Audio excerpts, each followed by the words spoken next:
آپ نے کہا کہ کسی مذہبی کتاب میں ڈائناسور کا ذکر نہیں ہے. افسوس کہ آج تک کسی میتھمیٹکس کے کتاب میں مجھے ڈائناسور کا ذکر نہیں ملا. تو اس کا مطلب میتھمیٹکس کی کتاب بیکار ہے؟ نہیں, اس کا وہ ٹاپک نہیں ہے. ریویلیشن کا اور مذہبی کتابوں کا ٹاپک یہ نہیں ہے کہ آپ کو آ کے بتائے سائیکل کیسے بناتے ہیں, یا آ کر یہ بتائیں کہ جو ہے ڈائناسور کب تھا. وہ تو مورالٹی سکھانے آیا ہے, گاڈ کے بارے میں بتانے آیا, نان فزیکل ریالٹی کی حقیقت کو سکھانے کے لیے آیا.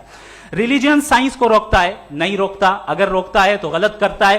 ریلیجن سائنٹزم کو روکتا ہے, جس میں ہمارے جاوید صاحب مبتلا ہیں. سائنس اور سائنٹزم میں فرق ہے.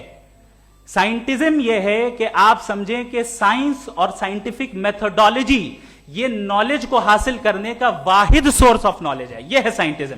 ہم اسے ریجیکٹ کرتے ہیں. ہم سائنس کو تو ترقی کرتے ہیں, بھائی آپ ہماری پوری تاریخ کر لیں, پڑھ لیں تو آپ کو پتہ چل جائے گا. بہرحال یہ الگ ٹاپک ہے. اس کے بعد انہوں نے ایک لفظ کہا, ویٹیکن نے فتویٰ دیا. ویٹیکن کا فتوے سے کوئی تعلق نہیں ہے, دونوں کانٹراڈکٹری الفاظ ہیں. اس کے بعد انہوں نے کہا کہ بھائی ہمیں نہیں معلوم.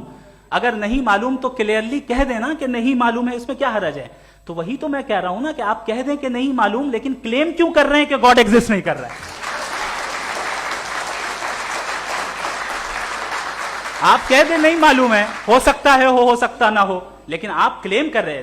دا moment you say God does not exist, this is a claim, and now the burden of proof is upon you to, جیسے ہمارے اوپر ہے. اور کیوں ہے میں بتاتا ہوں, کیوں ہے یہ بھی میں بتاتا ہوں. فلسافیکلی جو کلیم ہوتا ہے نا, صرف یہ نہیں ہوتا کہ انسان کہے پازیٹیو کلیم کرے اور نیگیٹو کلیم کرے تو برڈن آف پروف نہیں ہے. آپ مثال کے طور پہ میں کہوں کہ فلاں اس کمرے میں کوئی نہیں ہے, میں نے ایک نالج کا کلیم کیا ہے. اس کمرے میں کوئی نہیں ہے, میں نے ایک نالج کا کلیم کیا. یا تو میں کہوں مجھے نہیں پتا, ہو بھی سکتا ہے نہیں بھی ہو سکتا ہے, دس از ناٹ اے کلیم. لیکن جب میں کہہ رہا ہوں کہ وہاں کوئی نہیں ہے, یا میں کہہ رہا ہوں وہاں کوئی ہے, دونوں کلیم ہے اور دونوں کے اوپر برڈن آف پروف ہے. ہمارے اوپر بھی برڈن آف پروف ہے. میں نے کنٹینجنسی آرگیومنٹ دیا, اسے توڑ کر دکھائیے. آخری چیز, انہوں نے کہا کہ خدا دنیا بنانے سے پہلے 150 سال پہلے یا کروڑوں سال پہلے کیا کر رہا تھا. ارے حضرت,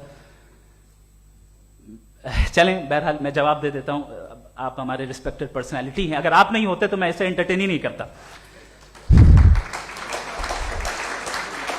ٹائم یہ 100 سال پہلے یا 100 سال بعد, پہلے بعد میں ابھی, یہ وہ الفاظ ہیں جن کا تعلق ٹائم سے ہے.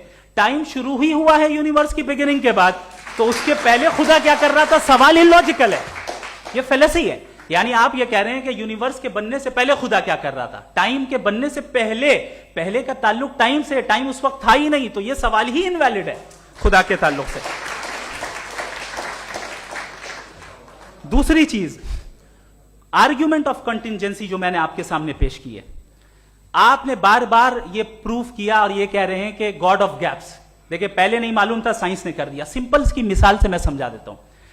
جس گیپس کی آپ بات کر رہے ہیں نا, سائنس ان گیپس کو جن چیز کے ذریعے بھی پروو کرے گا وہ کنٹینجنٹی ہوگا, اب چاہے وہ فورس ہو, میٹر ہو یا انرجی ہو. لہذا سوال ہمارا اس وقت بھی ویلڈ ہوگا جب تک کہ آپ نیسیسری بینگ پہ نہ آ جائیں, اور انفینٹ ریگریس پاسبل نہیں ہے of causes in practical world, تو ظاہر ہے کہیں رکنا پڑے گا. جہاں رکیں گے وہی خدا ہے. دوسری